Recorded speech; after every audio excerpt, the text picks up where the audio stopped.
पूर्व मंत्री धनंजय मुंडे ने बांद्रा मजिस्ट्रेट के अंतरिम आदेश को सत्र न्यायालय में चुनौती दी है, जिसमें उन्हें घरेलू हिंसा के मामले में दोषी ठहराया गया है और उनकी पहली पत्नी को मासिक भरण पोषण खर्च देने का आदेश दिया गया है।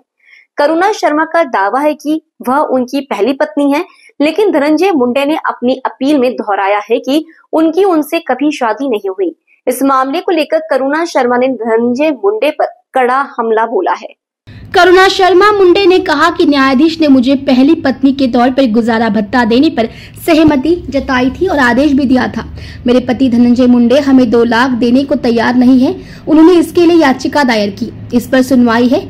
नौकर के पास 4000 करोड़ की संपत्ति है, लेकिन 27 साल तक अपनी पत्नी से अपना वजूद छुपाने वाले धनंजय मुंडे के पास उनके लिए 2 लाख रुपए भी नहीं। मुझे न्यायाधीश और अदालत पर 100% भरोसा है।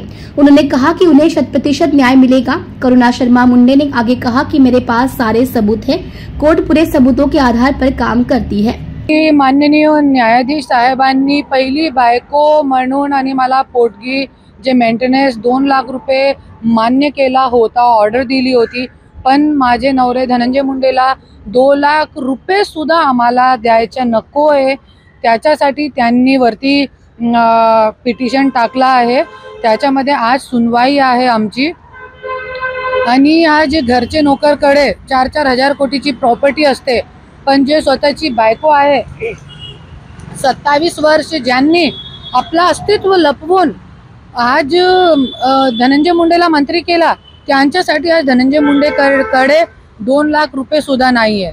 तो ये लोकांच्यासाठी आणि जे सत्ताधारी लोक आहेत त्यांच्यासाठी बघण्यासारखी गोष्ट आहे। मला 100% पूर्ण विश्वास आहे न्यायाधीश साहेब आणि न्यायालयामध्ये 100% मला न्याय भेटणार आहे। क्योंकि माझ्याकडे पूर्ण पुरावे आहे आणि जे न्यायालय आहे ते पूर्ण पुरावेवर चालत आहे।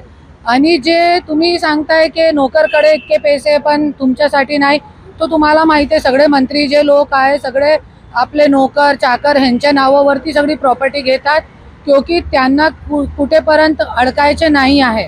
त्याच्यासाठी मी त्यांची बायको आहे, त्याच्यासाठी आज माझ्या नावावरती काय घेतला नाही ना त्यांनी, क्योंकि मी 100% बायको होती त्यांची त्याच्यासाठी। आणि जे नोकर आहे त्यांना तो कोणी फंस गए, वो कुछ भी हो गया तो उसमें कुछ फर्क नहीं पड़ने वाला।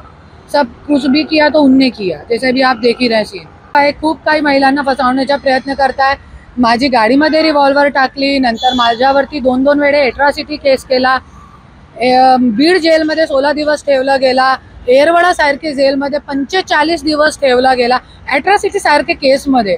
हे सगळं आणि त्याच्यामध्ये जे रुपाली ठोंबरे आहे तिचा नवरा वकील होता।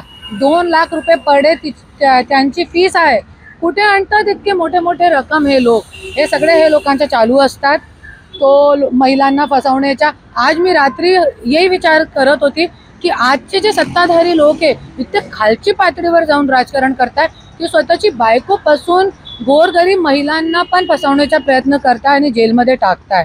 आज खूप खालची पातळीवर राजकारण गेलेलं आहे।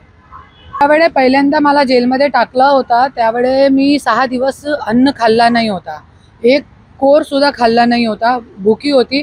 त्यावेळे त्यांनी मला कॉल केला आणि तुला 5 स्टार हॉटेलचा खाना पाठवलेला आहे बिना प्याज लसणचा, तू खा।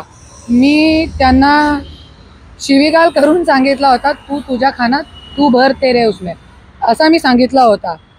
पण कसा है ना, एक तरफ तुम खाने को देते हो, एक तरफ तुम भूखा मारते हो इंसान को, झूठे केस में जेल में डालते हो, असं सगळी गोष्ट आहे।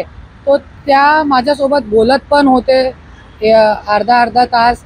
हे सगळं काही राजकारणी लोकांच्या चालू असतात, त्याच्यावरती आपल्याला जास्त काही बोलायचं आहे।